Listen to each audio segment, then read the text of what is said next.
Hi guys! Magluluto tayo ng ginisang sayote. Yung talbos ng sayote. Let's go! Ayan. Ito ang masarap. Ginisang sayote.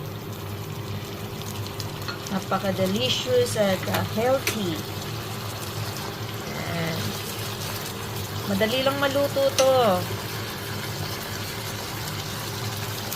Sarap. Umuusok-usok pa. Yan. Ito, tikman na natin.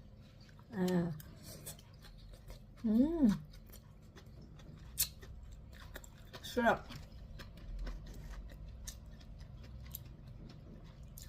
Kahit wala ng kanin, guys. Mga